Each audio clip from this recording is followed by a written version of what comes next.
എടയിൽ കടവ് നിന്നും ഞങ്ങൾ കവായി കായലിലേക്കാണ് സഞ്ചരിക്കാൻ പോകുന്നത്. നമ്മുടെ യാത്രാവിശേഷങ്ങളിലേക്ക് കടക്കാം. ഇന്ന് നമ്മുടെ പ്രിയപ്പെട്ട കേബിൾ ടി വി സുഹൃത്തുക്കളുടെ കൂടെയുള്ള യാത്ര നമ്മുടെ എടയിലക്കാട് നിന്നും കവ്വായി കായലിലേക്കുള്ള ബോട്ട് യാത്ര ആരംഭിക്കാൻ പോവുകയാണ്. എല്ലാവർക്കും നമസ്കാരം. കേബിൾ ഓപ്പറേറ്റർമാരുടെ ഒരു കൂട്ടായ്മ എടയിൽക്കാട് വഴി കവ്വാ കായലിലൂടെയുള്ള യാത്ര ആരംഭിക്കുകയാണ്. എല്ലാവർക്കും നമസ്കാരം. കേബിളിൻ്റെ സമ്മർദ്ദത്തിൽ നിന്നും ഒരു വളരെ മാനസികമായ ഒരു ഉല്ലാസ യാത്രയാണ് ഞങ്ങളിവിടെ ആരംഭിക്കാൻ പോവുകയാണ്. നമ്മളുടെ സംഘടനയുടെ നേതാക്കന്മാരും മറ്റുള്ള എല്ലാവരും എത്തിപ്പെട്ടിട്ടുണ്ട്. വളരെ സന്തോഷകരമായിട്ടുള്ള ഒരു കാലാവസ്ഥ, വളരെ നമ്മളെ ഇപ്പോഴത്തെ ഒരു പ്രത്യേക തണുപ്പും ഇനി അങ്ങോട്ടൊരു ചൂടിൻ്റെയും അങ്ങനെയുള്ള ഒരു സമയത്ത് വലിയ പറമ്പ് കായലിൻ്റെ ഓളപ്പരപ്പിലൂടെ ഇങ്ങനെ മന്ദമന്ദമായിട്ട് നീങ്ങുവാനായിട്ട് ഞങ്ങൾ ശ്രമിക്കുകയാണ്. ഞങ്ങൾ അതിൻ്റെ ആരംഭം കുറിച്ചുകൊണ്ട് ഉള്ള ഞങ്ങളുടെ യാത്ര ആരംഭം കുറിക്കുകയാണ്. തീർച്ചയായിട്ടും ഞങ്ങൾ ഇനി അങ്ങോട്ടേക്കുള്ള ഓരോ നിമിഷവും നമ്മൾ നുകർന്നെടുക്കുന്ന സന്തോഷങ്ങൾ എന്താണെന്നുള്ളതെല്ലാം ഞങ്ങൾ അപ്പം തന്നെ നിങ്ങളുടെ മുമ്പിൽ എത്തിക്കുന്നതാണ്. സുഹൃത്തുക്കളെ, നമ്മളുടെ ഈ യാത്ര വളരെ സന്തോഷകരമായിട്ടുള്ളൊരു യാത്ര. ആ സന്തോഷത്തോടൊപ്പം തന്നെ നമ്മളിതൊരു കേബിൾ ടി വി കുടുംബാംഗങ്ങളാണ്.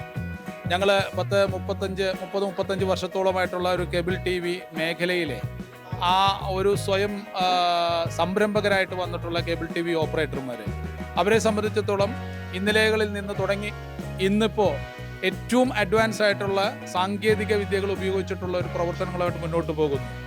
അപ്പോൾ അവിടെ നമ്മളെ സംബന്ധിച്ചിടത്തോളം ഈ കേബിൾ ടി വി മേഖലയിലെ കുതിച്ച് കയറ്റത്തിൽ അല്ലെങ്കിൽ നമ്മളുടെ ടെലികോം മേഖലയിലുള്ള ഈ കുതിച്ചു ചാട്ടത്തിൽ ഒപ്പം എത്തത്തക്ക രീതിയിലേക്കും അതിനെ ഒരുപടി മുന്നോട്ട് കൊണ്ടുപോയി നാളത്തേക്ക് എന്തായിരിക്കണം അഡ്വാൻസ് ടെക്നോളജി എന്നുള്ള കാര്യങ്ങളെ കുറിച്ചിട്ടും അല്ലെങ്കിൽ ഈ ഇൻഡസ്ട്രി നേരിടുന്ന മറ്റെല്ലാ കാര്യങ്ങളെ കുറിച്ചിട്ടും വളരെ കാര്യമായി ചർച്ച ചെയ്യുന്നു.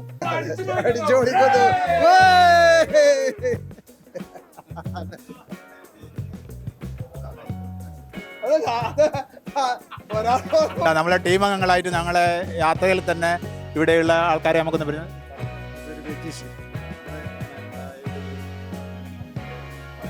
നിങ്ങൾ രാവിലെ ഒരു 8 മണിക്ക് സ്റ്റാർട്ട് ചെയ്യും. 8 മണിക്ക് വരും നമ്മൾ ബോട്ടിൽ. പിന്നെ 10 മണിക്ക് ബോട്ട് എടുക്കും. 4 മണിക്ക് തിരിച്ചു വിടും. പിന്നെ ഒരു 13 kilometre up and down 26 kilometre.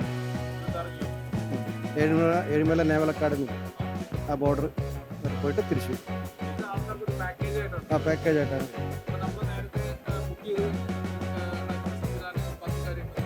നമ്മൾ എടുക്കും. നമ്മളെ ഡ്യൂട്ടി 8 മണിക്ക് സ്റ്റാർട്ട് ചെയ്യും. നിങ്ങൾ ജസ്റ്റ് ഒരു 10 മണിക്ക്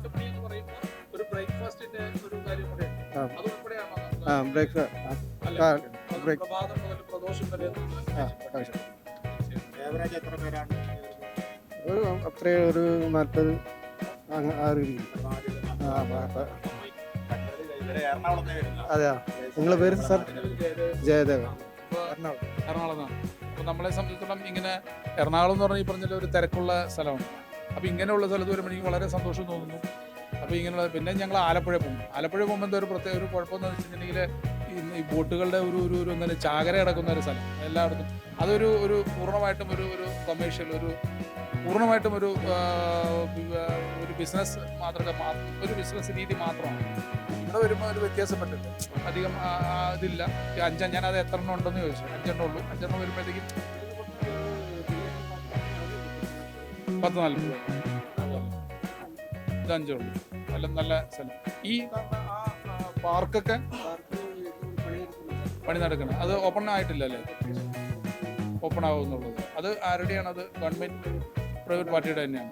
അപ്പോൾ ഇതെല്ലാം കൂടി ക്ലബ് ചെയ്തിട്ടുള്ള വല്ല പരിപാടികളൊക്കെ ഉണ്ടാവും അല്ലേ? തീർച്ചയായിട്ടും ഞങ്ങൾ ഇന്ന് ചർച്ച ചെയ്യപ്പെടുന്ന കാര്യത്തിൽ ഈ ഒരു കാര്യവും കൂടി ഉണ്ട്. കാര്യം എന്ന് വെച്ചാൽ ഞങ്ങൾ ഉദ്ദേശിക്കുന്ന ഏറ്റവും വലിയൊരു കാര്യം എന്ന് വെച്ചാൽ ഇൻറ്റേർണൽ ടൂറിസം എന്നുള്ള സാധനമാണ്. നമ്മൾ എൻ്റെ നാട്ടിൽ നിങ്ങൾ കാണാത്ത ഇഷ്ടംമാതിരി കാര്യങ്ങളുണ്ട്. അത് കാണുക. അങ്ങനെ കുറേ കാര്യങ്ങൾ നമ്മൾ ചർച്ച ചെയ്ത് നമ്മൾ നല്ല രീതിയിലേക്ക് എത്തിയിട്ടുണ്ട്. ഒരു പക്ഷേ എനിക്ക് തോന്നുന്നു അടുത്ത ദിവസങ്ങളിൽ അതിൻ്റെ ഒരു ലോഞ്ചിങ് ഉണ്ടാവും.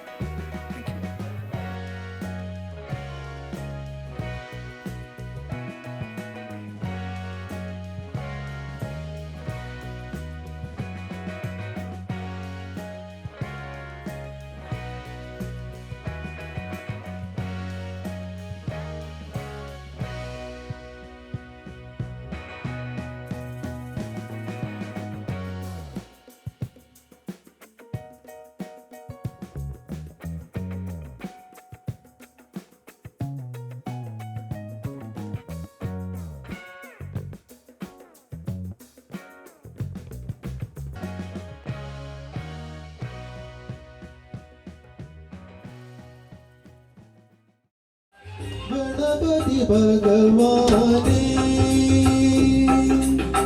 ഗണപതി ഭഗവാനേ നമാമി ഗണപതി ഭഗവാനേ